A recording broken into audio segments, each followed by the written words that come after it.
ਤੁਸੀਂ ਦੇਖ ਰਹੇ ਹੋ ਵਿਨਿੰਗ ਪੰਜਾਬ ਟੀਵੀ ਦਾ ਸਪੈਸ਼ਲ ਪ੍ਰੋਗਰਾਮ ਸਵੇਰ ਸਾਂਝ ਤੇ ਤੁਹਾਡੇ ਨਾਲ ਆ ਗੁਰਪ੍ਰੀਤ ਸਿੰਘ ਚੱਠਾ। ਚਰਚਾ ਕਰਨ ਜਾ ਰਹੇ ਹਾਂ ਹੁਣ ਤੱਕ ਦੀਆਂ ਵੱਡੀਆਂ ਤੇ ਪੰਜਾਬ ਦੀ ਸਿਆਸਤ ਦੇ ਨਾਲ ਜੁੜੀਆਂ ਕੁਝ ਅਹਿਮ ਖਬਰਾਂ ਨੂੰ ਲੈ ਕੇ। ਸਭ ਤੋਂ ਪਹਿਲਾਂ ਗੱਲ ਕਰਾਂਗੇ ਸੁਨੀਲ ਜਾਖੜ ਦੀ। ਤਾਂ ਕੀ ਸੁਨੀਲ ਜਾਖੜ ਕਾਂਗਰਸ ਦੀਆਂ ਮੁਸ਼ਕਲਾਂ ਵਧਾਉਂਦੇ ਨਜ਼ਰ ਆਉਣਗੇ ਜਾਂ ਨਹੀਂ, ਇਸ ਨੂੰ ਲੈ ਕੇ ਚਰਚਾ ਕਰਾਂਗੇ। ਤੇ ਨਾਲ ਹੀ ਗੱਲ ਕਰਾਂਗੇ ਨਸ਼ੇ ਨੂੰ ਲੈ ਕੇ ਮੁੱਖ ਮੰਤਰੀ ਭਗਵੰਤ ਮਾਨ ਨੇ ਇੱਕ ਵੱਡਾ फैसला लिया है। की फैसला लिया है उसनू लेके चर्चा करांगे। ते नाल ही गल करांगे नजायज जमीनां तो कब्जे छुड़वाउण नू लेके कुलदीप सिंह धालीवाल ने जिहड़े उन्होंने एक वड्डा दावा कीता है। की है पूरा मामला, इसनू लेके चर्चा करांगे। ते सब तो पहलां गल करदे हां सुनील जाखड़ दी। तां जिस तरीके दे नाल कांग्रेस पार्टी दे वल्लों राजस्थान दे विच उदयपुर दे विच चिंतन शिविर है जिहड़ा ओह 13 तरीक तो लैके 15 तरीक तक करवाया जा रहा है। जिस तरीके दे नाल कांग्रेस पार्टी के जो हालात बने हुए ने पूरे देश भर दे विच उसनू लैके, क्योंकि राजस्थान दे विच कांग्रेस पार्टी की सरकार है, तां उत्थे जिहड़ा चिंतन शिविर है जिहड़ा प्रोग्राम रखा गया है 13 तो लैके 15 तरीक तक। तां उस दे विच कांग्रेस प्रधान ने जिहड़े पंजाब दे राजा वड़िंग तां ओह भी उत्थे मौजूद होणगे। ते उस तों इलावा जेकर गल कीती जावे तां सुखजिंदर सिंह रंधावा इन्हां लीडरां नूं सੱਦਾ दिता गया ते बाकी लीडर भी उत्थे जा सकते हैं। तो इसनू लैके सुनील जाखड़ दीयां क्यास रहियां सीगियां कि ओह उत्थे चिंता वधा सकते हैं इस प्रोग्राम दे विच, भावें दूरी बना के रखण इस प्रोग्राम तो सुनील जाखड़। पर हुण गल्लां इह सामने आ रहीआं ने कि भावें टिकटां उन्हां ने वल्लों कराईआं गईआं सी, पर हुण ओह दूर रहना चाहुंदे ने इस प्रोग्राम तो। तां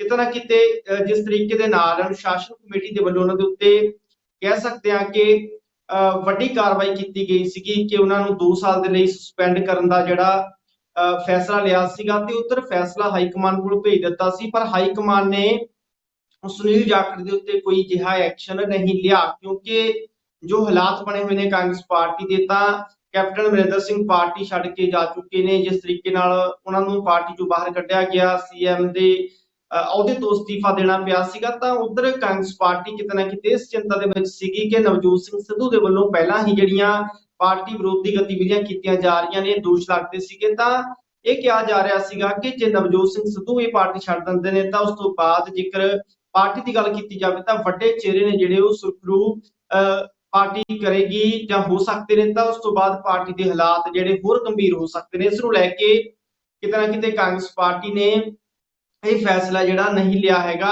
सुनील जाखड़ दे उत्ते कोई एक्शन लैंदी पार्टी नजर नहीं आई हैगी। जिस तरीके दे नाल अनुशासन कमेटी दे वल्लों उन्हां दे उत्ते कार्रवाई कीती गई सीगी, पर हाई कमान ने इस फैसले तो जिहड़ी दूरी बना के रखी हुई है जां चुप नजर आ रही है इस फैसले दे उत्ते। आखिरी एक फैसला जिहड़ा हाई कमान ने सुनील जाखड़ नूं लैके नहीं दित्ता। ते उधर सुनील जाखड़ ने भी जवाब देना जरूरी नहीं समझिया। जिहड़ा जवाब मंगिया गया सी उन्हां तों अनुशासन कमेटी दे वल्लों, तां उन्होंने भी जरूरी नहीं समझिया हैगा जवाब देना, ना ही हाईकमान नूं ना ही अनुशासन कमेटी नूं। तां कह सकते हैं कि हालात बने हुए ने। ते उधर चिंतन शिविर प्रोग्राम दे विच जरूर सीगा कि सुनील जाखड़ उत्थे जाके चिंता वधा सकते ने, कोई जिहा बयान दे के जां जो भी उन्हां दे मन दे विच गुस्सा है ओह उत्थे कढ सकदे ने, जाहिर कर सकदे ने। पर हुण स्थितियां बदलदियां नजर आ रहीआं ने। जिस तरीके दे नाल सुनील जाखड़ दी गल कीती जावे तां ओह उत्थे जाके उन्हां दी चिंता नहीं वधाउणगे। जो 13 तरीक तो लैके 15 तरीक तक चिंतन शिविर प्रोग्राम उदयपुर दे विच करवाया जा रहा है, क्योंकि राजस्थान दे विच कांग्रेस पार्टी इस वक्त सत्ता दे विच है। तां इस नूं लैके चिंतन कीता जाएगा कि किस तरीके दीयां अगलियां रणनीतियां लैके आउणीआं ने जां किस तरीके दे नाल कांग्रेस पार्टी नूं मजबूत करना है। हालांकि प्रशांत किशोर नूं लैके जरूर क्यास रहियां सीगियां कि ओह कांग्रेस पार्टी दा हिस्सा बन सकते ने, अपनियां नीतियां ने कांग्रेस पार्टी नूं दस सकते ने, अगलियां रणनीतियां की ने उन्हां दीयां पार्टी नूं मजबूत करन दे लई। पर जिस तरीके दे नाल गल कीती जावे तां ओह कांग्रेस पार्टी तो दूर ही बनाई नजर आ रहे ने प्रशांत किशोर। तां हुण सिद्धे तौर दे उत्ते लाहा जिहड़ा प्रशांत किशोर दीयां सभावां दा ओह कांग्रेस पार्टी नूं मिलदा नजर नहीं आ रहा। हालांकि कांग्रेस पार्टी भावें राजी भी होवे, जिन्ने भी पैसे प्रशांत किशोर मंगणगे तां ओह देण दे लई तैयार भी होए, पर प्रशांत किशोर हुण खुद कांग्रेस पार्टी का सहयोग करते हुए नजर नहीं आउणगे। ते इह भी क्यास रहियां सीगियां कि ओह पार्टी का हिस्सा बन के कांग्रेस पार्टी नूं ज्वाइन कर सकते ने, पर वो सब कुछ हुंदा नजर नहीं आ रहा हैगा।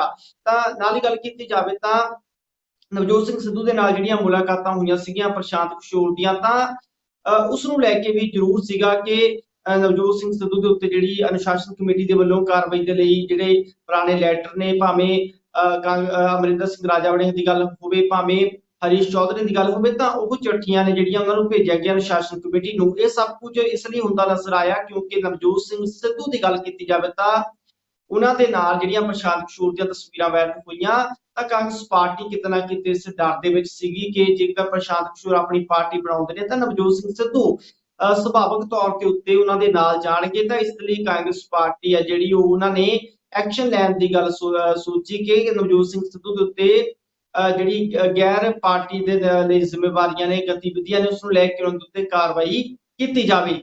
ਤਾਂ ਹੁਣ ਜਿਹੜੀਆਂ ਸਥਿਤੀਆਂ ਬਣਦੀਆਂ ਨਜ਼ਰ ਆ ਰਹੀਆਂ ਨੇ, ਜਿਸ ਤਰੀਕੇ ਦੇ ਨਾਲ ਗੱਲ ਕੀਤੀ ਜਾਵੇ ਤਾਂ ਸੁਨੀਲ ਜਾਖੜ ਦੀ, ਤਾਂ ਕਿਤੇ ਨਾ ਕਿਤੇ ਉਹ ਜਿਹੜੇ ਸੂਤਰ ਨੇ ਸੁਨੀਲ ਜਾਖੜ ਦੇ, ਉਹ ਵੀ ਦੱਸ ਰਹੇ ਨੇ ਕਿ 50 ਸਾਲ ਪੁਰਾਣਾ ਜਿਹੜਾ ਨਾਤਾ ਹੈ ਉਹਨਾਂ ਦਾ ਕਾਂਗਰਸ ਪਾਰਟੀ ਦੇ ਨਾਲ, ਉਹ ਖਰਾਬ ਨਾ ਹੋਵੇ, ਉਹ ਬਣਿਆ ਰਵੇ।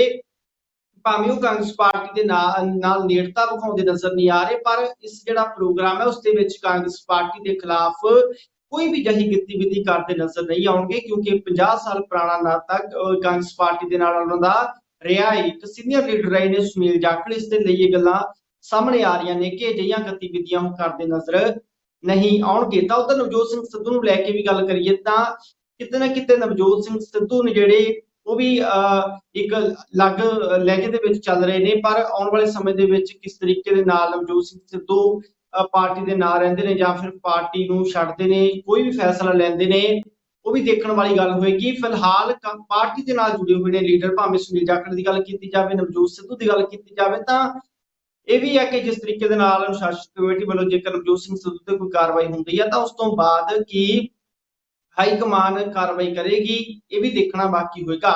ਤੇ ਨਾਲ ਹੀ ਗੱਲ ਕਰਾਂਗੇ ਮੁੱਖ ਮੰਤਰੀ ਭਗਵੰਤ ਸਿੰਘ ਮਾਨ ਦੀ। ਨਸ਼ੇ ਦਾ ਮੁੱਦਾ ਪੰਜਾਬ ਦੇ ਵਿੱਚ ਲਗਾਤਾਰ ਭਖਦਾ ਨਜ਼ਰ ਆ ਰਿਹਾ ਹੈ, ਖਾਸ ਤੌਰ ਦੇ ਉੱਤੇ ਚਿੱਟੇ ਦਾ ਰੋਜ਼ਾਨਾ ਮੌਤਾਂ ਨੇ ਜਿਹੜੀਆਂ ਨੌਜਵਾਨਾਂ ਦੀਆਂ ਹੋ ਰਹੀਆਂ ਨੇ, ਓਵਰਡੋਜ਼ ਦੀ ਗੱਲ ਕੀਤੀ ਜਾਵੇ ਤਾਂ ਇਸ ਤਰੀਕੇ ਦੇ ਨਾਲ ਤਾਂ ਉਧਰ ਜ਼ਰੂਰ ਇਸ ਨੂੰ ਲੈ ਕੇ ਹਰਕਤ ਦੇ ਵਿੱਚ ਆਈ ਹੈ ਮਾਨ ਸਰਕਾਰ, ਆਪਾਂ ਕਹਿ ਸਕਦੇ ਹਾਂ। ਜਿਸ ਤਰੀਕੇ ਦੇ ਨਾਲ ਪਹਿਲਾਂ ਵੀ ਮੀਟਿੰਗਾਂ ਕੀਤੀਆਂ ਸੀਗੀਆਂ ਐਸਐਸਪੀ ਐਂਡ ਪੁਲਿਸ ਕਮਿਸ਼ਨਰ ਦੇ ਨਾਲ, ਤਾਂ ਇੱਕ ਵਾਰ ਫਿਰ ਤੋਂ ਕੱਲ तमाम ਅਧਿਕਾਰੀਆਂ ਦੇ ਨਾਲ ਮੁਲਾਕਾਤ ਹੋਈ ਹੈ ਤੇ ਵੱਡਾ ਫੈਸਲਾ ਲਿਆ ਉਹਨਾਂ ਨੇ ਕਿ ਜੇਕਰ ਕਿਸੇ ਵੀ ਇਲਾਕੇ ਵਿੱਚੋਂ ਨਸ਼ਾ ਵਿਕਦਾ ਹੈ ਜਾਂ ਕੋਈ ਨਸ਼ੇ ਦੇ ਨਾਲ ਮੌਤ ਹੁੰਦੀ ਹੈ ਤਾਂ ਉੱਥੋਂ ਦਾ ਐਸਐਸਪੀ ਜਾਂ ਪੁਲਿਸ ਕਮਿਸ਼ਨਰ ਜ਼ਿੰਮੇਵਾਰ ਹੋਏਗਾ। ਨਾਲ ਹੀ ਉਹਨਾਂ ਨੇ ਗੱਲ ਸਪਸ਼ਟ ਤੌਰ ਤੇ ਕਹੀ ਹੈ ਕਿ ਜਿਹੜਾ ਚਲਾਨ ਹੈ ਛੇਤੀ ਤੋਂ ਛੇਤੀ ਕੋਰਟ ਦੇ ਵਿੱਚ ਪੇਸ਼ ਕੀਤਾ ਜਾਵੇ।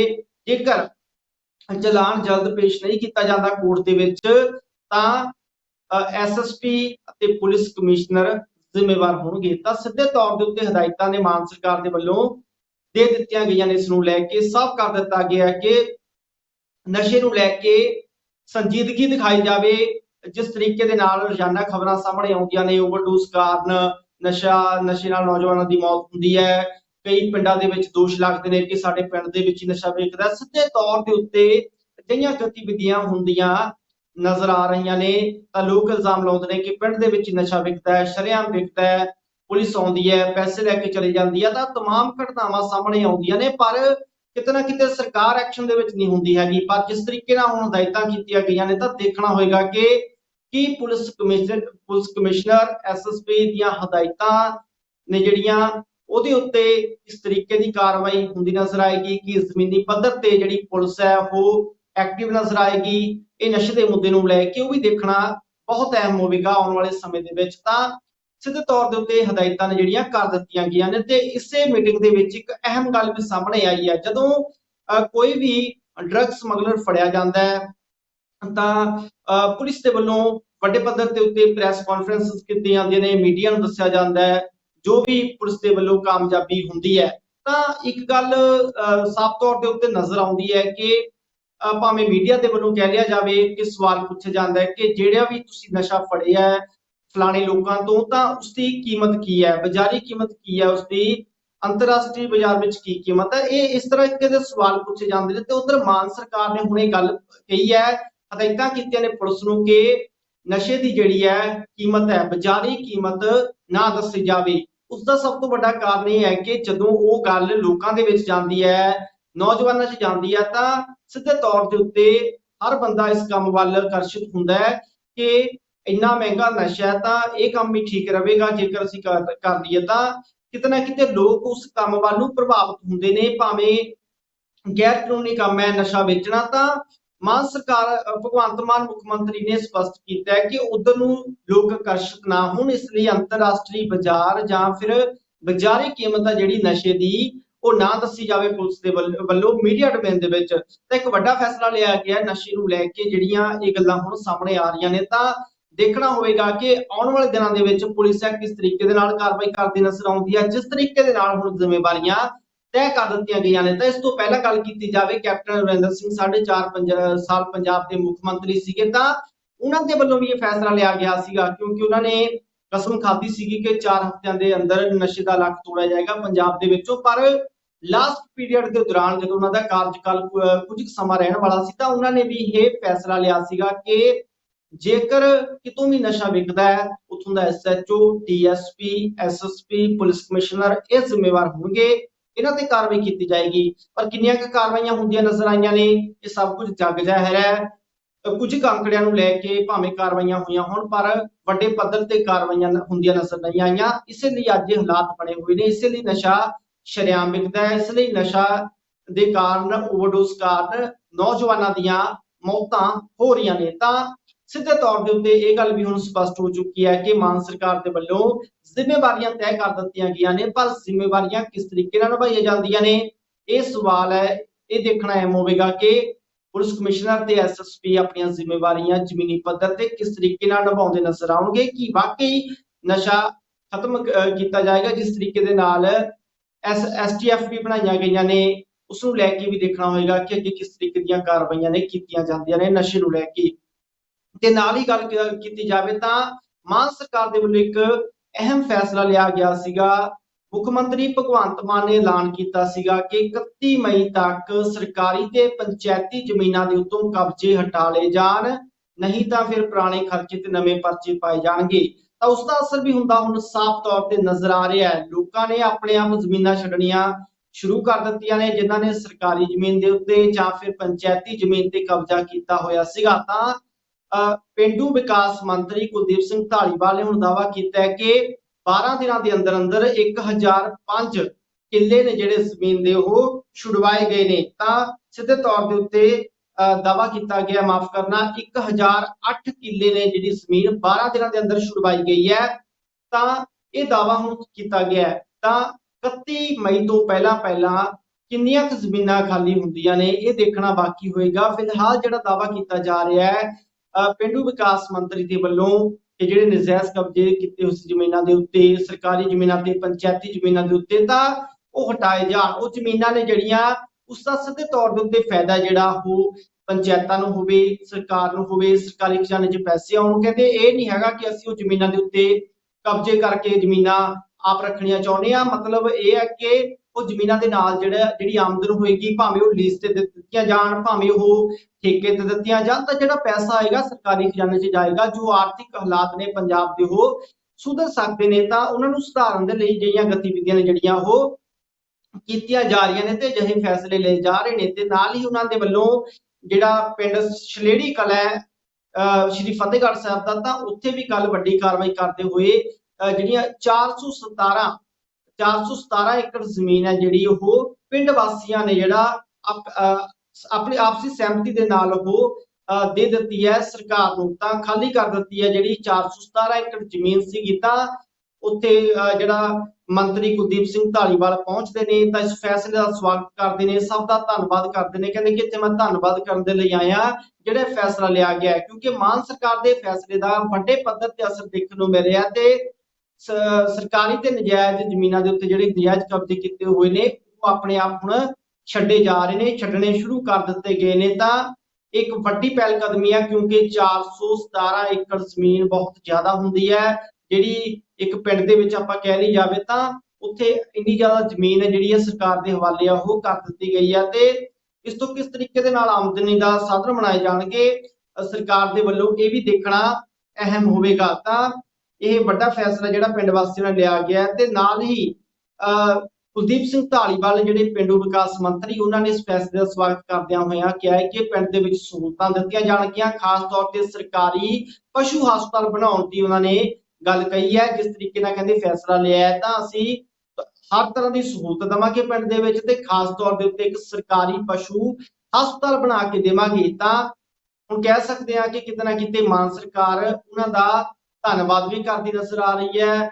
ਜਿਹੜੇ ਲੋਕ ਨੇ ਆਪਣੇ ਆਪ ਜ਼ਮੀਨਾਂ ਦੇ ਉੱਤੋਂ ਨਜਾਇਜ਼ ਕਬਜ਼ੇ ਨੇ ਉਹ ਛੱਡਦੇ ਨਜ਼ਰ ਆ ਰਹੇ ਨੇ ਤੇ ਜ਼ਮੀਨਾਂ ਸਰਕਾਰ ਦੇ ਹਵਾਲੇ ਕਰਦੇ ਨਜ਼ਰ ਆ ਰਹੇ ਨੇ। ਤਾਂ ਹੁਣ ਕਹਿ ਸਕਦੇ ਹਾਂ ਕਿ ਇਹ ਪਹਿਲ ਕਦਮੀਆਂ ਕੀਤੀ ਜਾ ਰਹੀ ਹੈ ਕਈ ਪਿੰਡਾਂ ਦੇ ਵੱਲੋਂ। ਤਾਂ ਜਿਸ ਤਰੀਕੇ ਦੇ ਨਾਲ ਮਾਨ ਸਰਕਾਰ ਨੇ ਫੈਸਲਾ ਲਿਆ ਸੀਗਾ ਤਾਂ ਉਸ ਦਾ ਅਸਰ ਜ਼ਰੂਰ ਦੇਖਣ ਨੂੰ ਮਿਲ ਰਿਹਾ। ਤਾਂ ਉਧਰ ਗੱਲ ਕਰ ਲਈ ਜਾਵੇ ਤਾਂ ਨਾਲ ਹੀ ਦਾਅਵਾ ਕੀਤਾ ਜਾ ਰਿਹਾ ਕੁਲਦੀਪ ਸਿੰਘ ਧਾਲੀਵਾਲ ਦੇ ਵੱਲੋਂ, ਕਹਿੰਦੇ ਕਿ ਆਉਣ ਵਾਲੇ ਦਿਨਾਂ ਦੇ ਵਿੱਚ ਜਿਹੜੀ ਇਹ ਰੇਸ਼ੋ ਹੈ ਇੱਥੇ ਤੱਕ ਪਹੁੰਚ ਜਾਣੀ ਹੈ ਕਿ 200 ਏਕੜ ਜ਼ਮੀਨ ਰੋਜ਼ਾਨਾ ਹੈ ਜਿਹੜੀ ਉਹ ਖਾਲੀ ਕਰਵਾਈ ਜਾਵੇਗੀ। ਰੋਜ਼ਾਨਾ ਜਿਹੜੇ ਕਬਜ਼ੇ ਨੇ ਛੁਡਵਾਏ ਜਾਣਗੇ। ਜਿਸ ਤਰੀਕੇ ਦੇ ਨਾਲ ਹੁਣ ਸਰਕਾਰ ਅੱਗੇ ਨੂੰ ਵਧ ਰਹੀ ਹੈ, ਅੱਗੇ ਨੂੰ ਕਦਮ ਪੁੱਟਦੀ ਨਜ਼ਰ ਆ ਰਹੀ ਹੈ। ਤਾਂ ਇੱਕ ਵੱਡਾ ਫੈਸਲਾ ਕਹਿ ਸਕਦੇ ਹਾਂ ਕਿ ਮਾਨ ਸਰਕਾਰ ਨੇ ਲਿਆ। ਜਿਸ ਤਰੀਕੇ ਦੇ ਨਾਲ ਕਾਫੀ ਜ਼ਮੀਨ ਹੈ ਜਿਹੜੀ ਹਜ਼ਾਰਾਂ ਏਕੜ ਲੱਖਾਂ ਏਕੜ ਜ਼ਮੀਨ ਹੈ ਜਿਹੜੀ ਭਾਵੇਂ ਪੰਚਾਇਤੀ ਹੋਵੇ ਭਾਵੇਂ ਸਰਕਾਰੀ ਹੋਵੇ ਉੱਤੇ ਕਬਜ਼ੇ ਨੇ ਜਿਹੜੇ ਕੀਤੇ ਹੋਏ ਸੀਗੇ। ਕਬਜ਼ੇ ਕਿਸ ਵੱਲੋਂ ਕੀਤੇ ਗਏ ਸੀਗੇ? ਸਾਫ਼ ਤੌਰ ਤੇ ਮੁੱਖ ਮੰਤਰੀ ਭਗਵੰਤ ਮਾਨ ਵੀ ਕਹਿ ਚੁੱਕੇ ਨੇ ਕਿ ਉਹ ਕਬਜ਼ੇ ਸਿਆਸੀ ਲੀਡਰਾਂ ਨੇ ਕੀਤੇ ਹੋਏ ਸੀਗੇ, ਵੱਡੇ ਅਫਸਰਾਂ ਨੇ ਕੀਤੇ ਹੋਏ ਸੀ ਜਾਂ ਫਿਰ ਰਸੂਖਦਾਰ ਲੋਕਾਂ ਨੇ ਕੀਤੇ ਹੋਏ ਸੀਗੇ। ਜਿਹੜੇ ਵੱਡੇ ਲੋਕ ਨੇ ਪਿੰਡਾਂ ਦੀ ਗੱਲ ਕੀਤੀ ਜਾਵੇ ਜਾਂ ਸ਼ਹਿਰਾਂ ਦੀ ਗੱਲ ਕੀਤੀ ਜਾਵੇ ਤਾਂ ਆਪਣੇ ਆਪ ਖਾਲੀ ਕਰ ਦਿੱਤੀ ਜਾਵੇ। ਤਾਂ ਕਿਤੇ ਨਾ ਕਿਤੇ ਕਾਰਵਾਈ ਤੋਂ ਡਰਦੇ ਹੋਏ ਵੀ ਕਹਿ ਸਕਦੇ ਹਾਂ ਕਿ ਅਜਿਹੇ ਫੈਸਲੇ ਹੁਣ ਲਏ ਜਾ ਰਹੇ ਨੇ ਲੋਕਾਂ ਦੇ ਵੱਲੋਂ, ਪਿੰਡਾਂ ਦੇ ਵੱਲੋਂ ਕਿ ਜ਼ਮੀਨਾਂ ਨੇ ਜਿਹੜੀਆਂ ਆਪਣੇ ਆਪ ਉਹ ਖਾਲੀ ਕੀਤੀਆਂ ਜਾ ਰਹੀਆਂ ਨੇ। ਪਰ ਆਉਣ ਵਾਲੇ ਸਮੇਂ ਦੇ ਵਿੱਚ ਕਿਸ ਤਰੀਕੇ ਦੇ ਨਾਲ ਸਰਕਾਰੀ ਖਜ਼ਾਨੇ ਦੀ ਆਮਦਨ ਦਾ ਸਾਧਨ ਬਣਦੀਆਂ ਨਜ਼ਰ ਆਉਣਗੀਆਂ ਇਹ ਸਰਕਾਰੀ ਤੇ ਪੰਚਾਇਤੀ ਜ਼ਮੀਨਾਂ, ਇਹ ਵੀ ਦੇਖਣਾ ਬਹੁਤ ਅਹਿਮ ਹੋਵੇਗਾ। ਜਿਸ ਤਰੀਕੇ ਦੇ ਨਾਲ ਆਮ ਆਦਮੀ ਪਾਰਟੀ ਦੇ ਵੱਲੋਂ ਗਰੰਟੀਆਂ ਦਿੱਤੀਆਂ ਗਈਆਂ ਸੀਗੀਆਂ ਪੰਜਾਬ ਦੇ ਲੋਕਾਂ ਨੂੰ, ਤਾਂ ਕਿਤੇ ਨਾ ਕਿਤੇ ਮਾਨ ਸਰਕਾਰ ਉਸ ਨੂੰ ਲੈ ਕੇ ਵੀ ਤਤਪਰ ਹੈ ਕਿ ਉਹ ਗਰੰਟੀਆਂ ਕਿਸ ਤਰੀਕੇ ਨਾਲ ਪੂਰੀਆਂ ਕੀਤੀਆਂ ਜਾਣ। ਹਾਲਾਂਕਿ ਕਈ ਤਰ੍ਹਾਂ ਦੇ ਐਲਾਨ ਕੀਤੇ ਜਾ ਚੁੱਕੇ ਨੇ, ਉਹਨਾਂ ਦੇ ਵਿੱਚੋਂ ਬਹੁਤੇ ਐਲਾਨਾਂ ਦੇ ਉੱਤੇ ਨੋਟੀਫਿਕੇਸ਼ਨ ਵੀ ਹੋ ਚੁੱਕੇ ਨੇ। ਭਾਵੇਂ ਸਰਕਾਰੀ ਨੌਕਰੀਆਂ ਦੀ ਗੱਲ ਕੀਤੀ ਜਾਵੇ, ਭਾਵੇਂ ਜਿਹੜਾ ਮੁਆਵਜ਼ਾ ਦੇਣ ਦੀ ਗੱਲ ਕੀਤੀ ਜਾਵੇ ਸ਼੍ਰੀ ਮੁਕਤਸਰ ਸਾਹਿਬ ਦੇ ਲੋਕਾਂ ਨੂੰ, ਭਾਵੇਂ ਹੋਰ ਇਸ ਦੇ ਨਾਲ ਜੁੜੇ ਹੋਏ ਕਈ ਐਲਾਨ ਨੇ ਉਸ ਨੂੰ ਜਿਹੜੀ ਹਰੀ ਝੰਡੀ ਦਿੱਤੀ ਜਾ ਚੁੱਕੀ ਹੈ। ਪਰ ਕਈ ਫੈਸਲੇ ਨੇ ਜਿਹੜੇ ਮਾਨ ਸਰਕਾਰ ਦੇ ਵੱਲੋਂ ਆਉਣ ਵਾਲੇ ਸਮੇਂ 'ਚ ਦੇ ਜਾਣਗੇ ਤੇ ਸਰਕਾਰ ਦਾਅਵਾ ਕਰ ਰਹੀ ਹੈ ਕਿ ਭਾਵੇਂ ਬਿਜਲੀ ਦੀ ਗੱਲ ਕੀਤੀ ਜਾਵੇ 1 ਜੁਲਾਈ ਤੋਂ 300 ਯੂਨਿਟ ਪ੍ਰਤੀ ਮਹੀਨਾ ਮੁਫਤ ਬਿਜਲੀ ਵੀ ਦਿੱਤੀ ਜਾਣੀ ਹੈ। ਤੇ ਜਿੰਨੀਆਂ ਵੀ ਗਰੰਟੀਆਂ ਨੇ ਕਹਿੰਦੇ ਕਿ ਸਾਨੂੰ ਪੰਜਾਬ ਦੇ ਲੋਕਾਂ ਨੇ 5 ਸਾਲ ਦੇ ਲਈ ਚੁਣਿਆ ਤੇ 5 ਸਾਲਾਂ ਦੇ ਵਿੱਚ ਅਸੀਂ ਜਿੰਨੀਆਂ ਵੀ ਗਰੰਟੀਆਂ ਦਿੱਤੀਆਂ ਨੇ, ਜਿੰਨੇ ਵੀ ਵਾਅਦੇ ਕੀਤੇ ਨੇ ਉਹ ਪੂਰੇ ਕਰਕੇ ਜਾਵਾਂਗੇ ਹਰ ਹਾਲਤ ਦੇ ਵਿੱਚ। ਇਸ ਤਰੀਕੇ ਦਾ ਦਾਅਵਾ ਹੁਣ ਮਾਨ ਸਰਕਾਰ ਦੇ ਵੱਲੋਂ ਕੀਤਾ ਜਾ ਰਿਹਾ ਹੈ। ਦੇਖਣ ਵਾਲੀ ਗੱਲ ਹੋਏਗੀ ਕਿ ਆਉਣ ਵਾਲੇ ਸਮੇਂ ਦੇ ਵਿੱਚ ਕਿਸ ਤਰੀਕੇ ਦੇ ਐਲਾਨ ਮਾਨ ਸਰਕਾਰ ਦੇ ਵੱਲੋਂ ਕੀਤੇ ਜਾਂਦੇ ਨੇ। ਤਾਂ ਪਲ ਪਲ ਦੀ ਅਪਡੇਟ ਤੁਹਾਨੂੰ ਦਿੰਦੇ ਰਹਾਂਗੇ। ਅੱਜ ਦਾ ਇਹ ਪ੍ਰੋਗਰਾਮ ਤੁਹਾਨੂੰ ਕਿਸ ਤਰੀਕੇ ਦਾ ਲੱਗਿਆ, ਕਮੈਂਟ ਕਰਕੇ ਆਪਣੀ ਰਾਏ, ਆਪਣੇ ਵਿਚਾਰ ਤੁਸੀਂ ਸਾਨੂੰ ਦੱਸ ਸਕਦੇ ਹੋ। ਅਸੀਂ ਉਹਦੇ ਉੱਤੇ ਵੀ ਚਰਚਾ ਕਰਨ ਦੀ ਕੋਸ਼ਿਸ਼ ਕਰਾਂਗੇ। ਅੱਜ ਦੇ ਇਸ ਪ੍ਰੋਗਰਾਮ ਦੇ ਵਿੱਚ ਫਿਲਹਾਲ ਇੰਨਾ ਹੀ। ਮੈਨੂੰ ਦਿਓ ਇਜਾਜ਼ਤ। ਧੰਨਵਾਦ।